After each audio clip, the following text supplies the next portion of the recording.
Rancangan Undang-Undang Cipta Kerja atau Omnibus Law ini menggabungkan 79 undang-undang, di mana ada Undang-Undang Lingkungan Hidup, ada Undang-Undang Kehutanan, ada Undang-Undang Ketenagalistrikan, ada Undang-Undang Pertanian, ada juga Undang-Undang tentang Perkebunan. Tetapi di dalam draft Rancangan Undang-Undang Cipta Kerja tidak ada di bagian ketentuan penutup yang mengatakan apakah Rancangan Undang-Undang Cipta Kerja ini statusnya mengubah, mencabut, atau merupakan produk baru dari regulasi yang dikeluarkan oleh pemerintah. Kalau misalkan draft Rancangan Cipta Kerja itu menggabungkan 79 undang-undang, beberapa pasal dalam 79 undang-undang itu digabung menjadi satu, berarti konsekuensinya adalah Rancangan Undang-Undang Cipta Kerja ini merupakan draft perubahan, sehingga kemudian nama atau nomenklatur rancangan undang-undangnya seharusnya adalah Rancangan Undang-Undang tentang Perubahan, bukan Rancangan Undang-Undang tentang Cipta Kerja sebagaimana yang saat ini beredar. Karena konsekuensinya 79 undang-undang yang akan digabung ini masih memberlakukan undang-undang existing atau undang-undang yang ada. Itu dari segi ketatanegaraan. Sehingga penyusunan Rancangan Undang-Undang Cipta Kerja ini sudah seharusnya diselaraskan dengan Undang-Undang Nomor 12 Tahun 2011 tentang pembentukan peraturan perundang-undangan. Nah, saya melihat bahwa draft Rancangan Undang-Undang Cipta Kerja ini tidak berpedoman pada Undang-Undang 12 2011 tentang pembentukan peraturan perundang-undangan, sehingga sudah seharusnya secara formil perlu kemudian dilakukan pencermatan terhadap Rancangan Undang-Undang Cipta Kerja. Itu dari segi formil. Dari segi material substansinya, saya juga melihat banyak pasal-pasal yang sebenarnya semangatnya bertentangan dengan konstitusi. Salah satu contohnya mereduksi kewenangan daerah dalam menjalankan otonomi seluas-luasnya, yang itu diatur di dalam pasal 18 ayat 5 Undang-Undang Dasar Negara Republik Indonesia 1945. Di dalam pasal 166 ada materi muatan yang mengatakan bahwa perda itu dapat dibatalkan atau dapat diubah dengan peraturan presiden. Tentu bahwa kewenangan presiden untuk membatalkan perda atau kewenangan pemerintah pusat membatalkan perda dalam perkembangannya sudah dibatalkan oleh Mahkamah Konstitusi. Sehingga kalau misalkan pasal 166 ini diberlakukan kembali, otomatis bahwa pasal 166 itu menghidupkan pasal yang sebenarnya telah mati, yang sebenarnya telah dibatalkan oleh Mahkamah Konstitusi.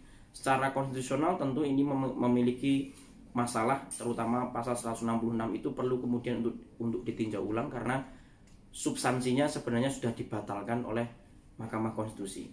Di sisi lain, saya juga melihat bahwa di dalam Rancangan Undang-Undang Cipta Kerja ini yang sekarang sudah masuk di parlemen, diduga memang tidak banyak melibatkan publik, tidak banyak melibatkan masyarakat secara meluas. Saya juga melihat bahwa ada ego sektoral, ada ego dari pemerintah untuk memaksakan berlakunya Rancangan Undang-Undang Cipta Kerja yang arahnya itu adalah untuk investasi. Dari segi perundang-undangan kita bisa mempertanyakan bahwa akan ada 79 undang-undang yang akan digabung di dalam draft Rancangan Undang-Undang Cipta Kerja, di mana setiap 79 undang-undang itu memiliki tujuan yang berbeda. Saya mencontohkan Undang-Undang Lingkungan Hidup, tujuannya adalah untuk mewujudkan lingkungan hidup yang baik. Undang-Undang Pertanian bagaimana kemudian untuk mewujudkan kedaulatan pangan. Undang-Undang Kehutanan juga untuk mewujudkan bagaimana kemudian hutan itu agar terlindungi. Artinya 79 undang-undang yang akan digabung memiliki tujuan masing-masing, tetapi tujuan dari Rancangan Undang-Undang Cipta Kerja itu adalah untuk meningkatkan investasi atau perekonomian. Sehingga ada pemaksaan tujuan terhadap 79 undang-undang itu yang sebenarnya memiliki paradigma dan tujuan masing-masing, tetapi dipaksa menjadi satu tujuan, yaitu arahnya untuk meningkatkan investasi atau perekonomian. Sehingga kita tidak heran kalau apabila ada beberapa pasal yang di dalamnya menghilangkan pasal-pasal yang itu sebenarnya pro dengan lingkungan hidup yang baik, kemudian pro dengan masalah kehutanan. Jadi sehingga kita tidak perlu heran kalau misalkan ada beberapa pasal yang sebenarnya bertentangan dengan undang-undang yang sudah mengatur serta bertentangan dengan konstitusi, karena 79 undang-undang itu mempunyai tujuan masing-masing tetapi dipaksakan arahnya untuk meningkatkan investasi.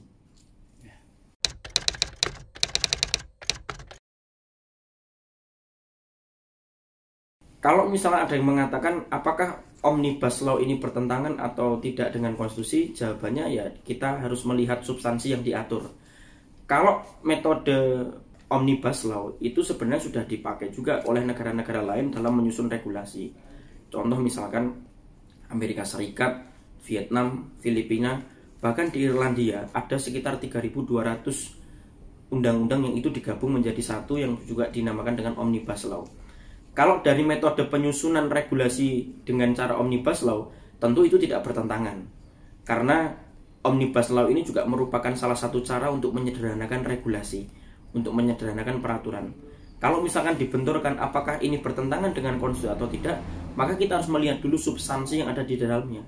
Bagaimana kemudian pengaturan yang ada di dalam Omnibus Law. Kalau saya melihat juga, saya tadi mengatakan beberapa substansinya itu banyak yang kemudian berpotensi bertentangan dengan konstitusi. Salah satu contohnya tadi saya mencontohkan ada pasal yang mengatur bahwa perda juga dapat dibatalkan oleh pemerintah pusat, padahal aturan itu sudah dibatalkan oleh Mahkamah Konstitusi. Kemudian ada lagi bahwa undang-undang itu dapat diubah menggunakan PP. Tentu dari segi legislasi ataupun hak hukum tata negara tidak bisa logikanya undang-undang itu dibatalkan dengan PP karena posisi PP itu merupakan aturan pelaksana dari apa yang diperintahkan oleh undang-undang. Tidak mungkin ada aturan yang ada di bawah itu bertentangan dengan aturan yang ada di atasnya. Dalam konteks ini adalah PP itu dapat membatalkan undang-undang. Dari segi ketatanegaraan, adanya rancangan undang-undang Cipta Kerja, materi muatannya itu banyak yang perlu ditinjau karena berpotensi melanggar hak konstitusional warga negara.